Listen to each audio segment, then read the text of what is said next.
Mega engineering Zojila tunnel ప్రాజెక్ట్లో associate మేనేజర్గా work చేస్తున్నాను. E&M డిపార్ట్మెంట్లో. మేము శ్రీకాకుళం జిల్లా టెక్కల్ నుండి రావడం జరిగింది ఇక్కడ వర్క్ చేయడానికి. ఇక్కడ చాలా ప్రత్యేకమైన ప్రాజెక్ట్ అవడం వల్ల డిఫరెంట్ టైప్ ఆఫ్ వర్క్స్ ఇక్కడ నేర్చుకోవడం జరిగింది. ఇక్కడ చాలామంది మా కింద దాదాపుగా 100 మంది మేము టీం వర్క్గా వర్క్ చేస్తూ ఉన్నాము. మాకు హెడ్ ఆఫీస్ సైడ్ నుండి మేనేజ్మెంట్ నుండి ఫుల్ సపోర్ట్ అంటూ ఎల్లప్పుడూ ఉంటూనే ఉంటుంది.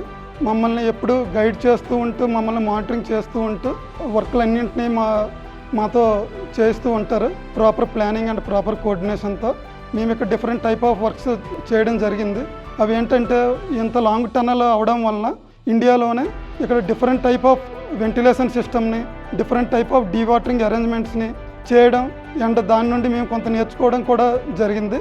మమ్మల్ని ఎల్లప్పుడూ గైడ్ చేస్తుండడం వల్ల కొత్త విషయాలను ఇక్కడ నేర్చుకోవడం, కఠిన వాతావరణ పరిస్థితుల్లో కూడా మాకు ఇలాంటి వర్క్లను ఎలా డీల్ చేయాలనేది మా మేనేజ్మెంట్ నుండి ఎల్లప్పుడూ సపోర్ట్ ఉంటూనే ఉంటుంది. అంతేకాకుండా మా కింద ఉన్న స్టాఫ్ కూడా మేము మా పై స్టాఫ్ నుండి అలా నేర్చుకుంటూ ఈ ప్రాజెక్ట్ని మేజర్ మైల్ స్టోన్ అనేది అచీవ్ చేయడం జరిగింది.